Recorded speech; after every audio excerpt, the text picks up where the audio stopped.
Praise the lord. 2 తెస్సలోనిక పత్రిక 3వ అధ్యాయం 3వ వచనం. అయితే ప్రభువు నమ్మదగిన వాడు, ఆయన మిమ్మల్ని స్థిరపరిచి దుష్టత్వము నుండి కాపాడును. లోకంలో మనం చాలా మందిని నమ్ముకుంటాం, కానీ మన నమ్మకం వమ్మైపోవడం కూడా మనం గమనిస్తూ ఉంటాం.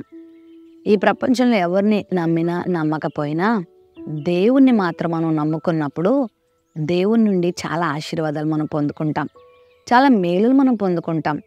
ఆయనను నమ్మకపోయినను ఎన్నో మేలులు పొందుకుంటున్నాం. అయితే ఆయన నమ్ముకుంటే ఆయన చాలా నమ్మదగిన వాడు, ఆపత్కాలంలో నమ్ముకొనదగిన సహాయకుడు, మనల్ని క్షమించటంలో నమ్ముకొనదగిన వాడు, వాగ్దానాలు నెరవేర్చడంలో నమ్మదగిన వాడు. అంత మాత్రమే కాదు, మనల్ని స్థిరపరిచే విషయంలో ఆయన నమ్మదగిన వాడు. సమస్త దుష్టత్వం నుండి ఆయన మనల్ని కాపాడే దేవుడై ఉన్నాడు. లోకమంతా దుష్టత్వంతో నిండిపోయింది, దుష్టుని కార్యాలతో నిండిపోయింది. ఆయా పరిస్థితులు మనం చూస్తున్నప్పుడు భద్రత ఎక్కడా, క్షేమం ఎక్కడా, మనిషికి సుఖం ఎక్కడా అన్నది చాలా ప్రశ్నార్థకంగా ఉంది. అయితే ఇలాంటి దినాల్లో ప్రభు మనకిస్తున్న వాగ్దానం ఏంటంటే, నువ్వు ఆయన మీద నీ విశ్వాసాన్ని కలిగి ఉంటే, నువ్వు ఆయన నమ్ముకుంటే, నువ్వు ఆయన వైపు చూస్తే, నువ్వు యథార్థంగా ఆయన కొరకు జీవిస్తే నీకు ఆయన చేసే కార్యం ఏంటో తెలుసా? దుష్టత్వం నుండి తప్పిస్తాడు. ఒకవేళ నీ చుట్టూరు దుష్టులు మోహరించి ఉన్నారా? నీ చుట్టూరు దుష్టులు నిన్ను బాధపెడుతూ ఉన్నారా? దుష్ట సమాజంలో నువ్వు ఇరుక్కుపోయి ఉన్నావా?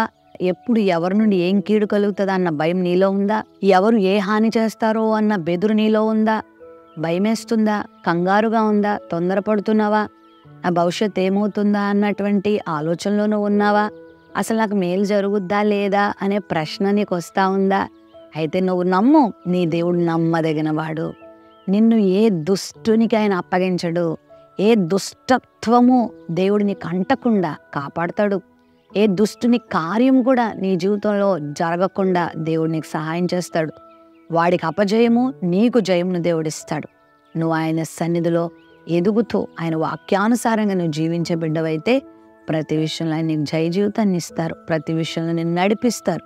ప్రతి విషయంలో నిన్ను ధైర్యపరుస్తారు, నీకు తోడుంటారు, నీకు ఆలోచన చెప్తారు, నిన్ను అనేక మందికి ఆశీర్వాదకరంగా మారుస్తారు.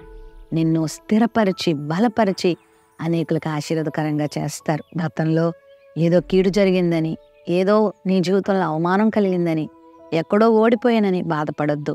ఆయన నిన్ను స్థిరపరిచే దేవుడు, దుష్టు నుండి కాపాడే దేవుడు, దుష్టత్వం నుండి కాపాడే దేవుడు. ఆయన నీ జీవితంలో గొప్ప మేలు చేస్తాడు. ప్రేమ నమ్మకం కలిగిన మా తండ్రి, నీలాంటి నమ్మదగిన వారు ఎవరు లేరు ప్రభా.